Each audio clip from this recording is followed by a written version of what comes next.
वंदे मातरम भैया बहनों। अपना जो पार्ट 2 आखेट खाद्य संग्रह से भोजन उत्पादन तक, उसका शेष आगे का भाग पढ़ेंगे। प्रकरण है बदलती जलवायु। यानी प्रकृति में मानव कुछ न कुछ बदलाव करता है तो उससे जलवायु में भी बदलाव आता है। लगभग 12,000 साल पहले दुनिया की जलवायु में बड़े बदलाव आए। अब से कब? 12,000 साल पहले। और गर्मी बढ़ने लगी। धीरे धीरे क्या हुआ? गर्मी बढ़ने लगी। इसके परिणाम स्वरूप कई क्षेत्रों में घास वाले मैदान बनने लगे। इससे हिरण, बारहसिंगा, भेड़, बकरी और गाय जैसे उन जानवरों की संख्या बढ़ी जो घास खाकर जिंदा रह सकते हैं। यानी गर्मी बढ़ी तो गर्मी बढ़ने की वजह से घास ज़्यादा पैदा होने लगी। घास ज़्यादा पैदा होने लगी तो घास को खाने वाले जानवरों की संख्या बढ़ने लगी। जो लोग इन जानवरों का शिकार करते थे वे भी इनके पीछे आए और इनके खाने पीने की आदतों और प्रजनन के समय की जानकारी हासिल करने लगी। यानी ये क्या क्या खाते हैं, कब इनका प्रजनन होता है, वो सारी जानकारी वो हासिल या जुटाने लगे। हो सकता है कि तब लोग इन जानवरों को पकड़कर अपनी ज़रूरत के अनुसार पालने की बात सोचने लगे हो। साथ ही इस काल में मछली भी भोजन का महत्वपूर्ण स्रोत बन गई।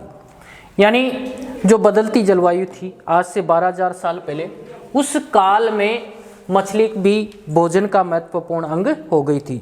मछली भी भोजन के रूप में ली जाने लगी। अब आगे का प्रकरण है खेती और पशुपालन की शुरुआत।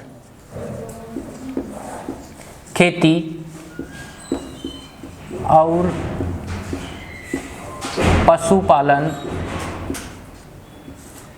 की शुरुआत।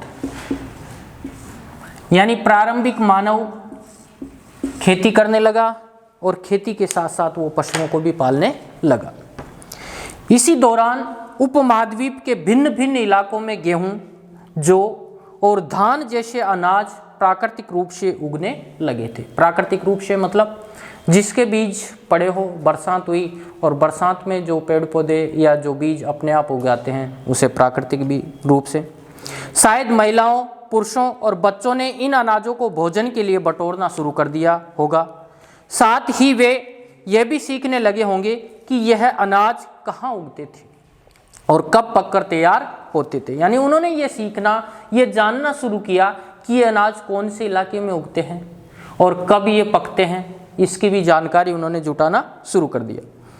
ऐसा करते करते लोगों ने इन अनाजों को खुद पैदा करना सीख लिया होगा।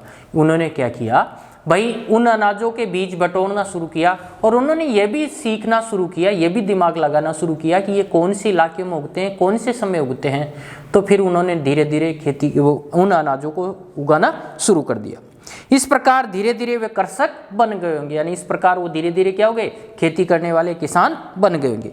इसी तरह लोगों ने अपने घरों के आसपास चारा रखकर जानवरों को आकर्षित कर उन्हें पालतू बनाया होगा। यानी इस तरह क्या होगा, उन्होंने घर के बाहर क्या रख दिया? चारा रख दिया, और जो जानवर चारा खाने आएगा उसको आकर्षित करके उसको फिर पालतू बनाना शुरू कर दिया। सबसे पहले जिस जंगली जानवर को पालतू बनाया गया वह कुत्ते का जंगली पूर्वज था। यानी जंगली, जिसको बोल सकते हैं जंगली कुत्ता। धीरे धीरे लोग भेड़, बकरी, गाय और सुअर जैसे जानवरों को अपने घरों के नजदीक आने को उत्साहित करने लगे। ऐसे जानवर झुंड में रहते थे और ज्यादातर घास खाते थे। अक्सर लोग अन्य जंगली जानवरों के आक्रमण से इनकी सुरक्षा किया करते थे और इस तरह धीरे धीरे वे पशुपालक बन गए होंगे। यानी उन्होंने जब धीरे धीरे पशुओं को पालना शुरू किया तो फिर वो धीरे धीरे क्या हो गए? पशुपालक बन गए। अब है एक नवीन जीवन शैली। जब उन्होंने जानवरों को पालना शुरू किया, खेती करनी शुरू कर दी, तो उससे एक नवीन जीवन प्रारंभ हुआ। क्या हुआ? एक नया जीवन प्रारंभ हुआ, एक नवीन जीवन शैली।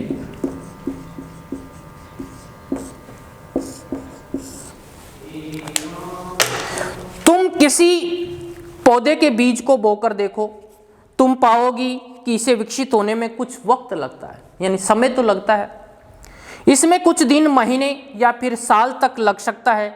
इसलिए जब लोग पौधे उगाने लगे तो उनकी देखभाल के लिए उन्हें एक ही जगह पर लंबे समय तक रहना पड़ा था। यानी बीज उगेगा, फिर उससे पौधा बनेगा, वो फिर उसमें अंकुरित होंगे, फिर बीज निकलेंगे, तो लगभग 3-4 महीने तो लगेंगे। तो उन्होंने लोगों ने क्या किया, एक जगह रहना शुरू कर दिया। बीज बोने से लेकर फसलों के पकने तक पौधों की सिंचाई करने, खरपतवार हटाने, यानी पौधों में जो अनावश्यक पौधे उगाते हैं जिनकी जरूरत नहीं है उन्हें खरपतवार बोलते हैं, तो उनको हटाने, जानवरों और चिड़ियों से उनकी सुरक्षा करने जैसे बहुत से काम शामिल थे। कटाई के बाद अनाज का उपयोग बहुत संभाल कर करना पड़ता था। यानी जब कटाई कर ली तो अनाज निकाल रहे हैं तो उसका उपयोग बहुत समझदारी से करना पड़ता था। अनाज को भोजन और बीज दोनों ही रूपों में बचाकर रखना आवश्यक था। यानी भोजन के रूप में भी काम में लेना और कुछ निकाल कर बीज के रूप में भी उपयोग में लेना। इसलिए लोगों को इसके भंडारण की बात सोचनी पड़ी। बहुत से इलाकों में लोगों ने मिट्टी के बड़े बड़े बर्तन बनाए जिसमें क्या रखते थे, वो अनाज, टोकरियां बुनी या फिर जमीन में गड्ढा खोदा। यानी एक तो जमीन में गड्ढा खोदकर अनाज रखना, टोकरियां बनाते थे उसमें रखना। अब है जानवर चलते फिरते खाद्य भंडार। आगे का प्रकरण है जानवर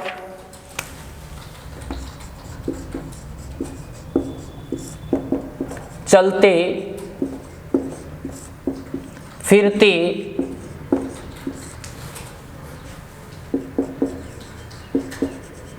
खाद्य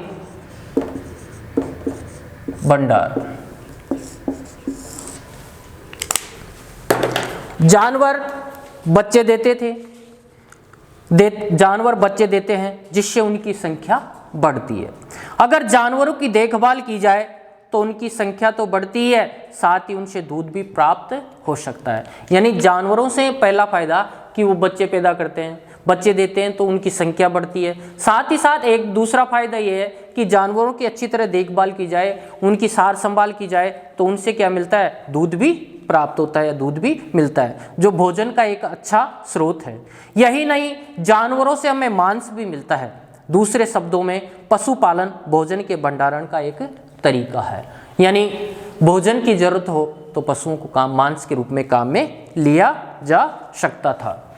यहाँ तक आप इस पाठ को अच्छी तरह अध्ययन करोगे, याद करोगे और अपनी व्यवस्थित दिनचर्या जो आपने बना रखी है उसका पालन करते हुए स्व अध्ययन करोगे।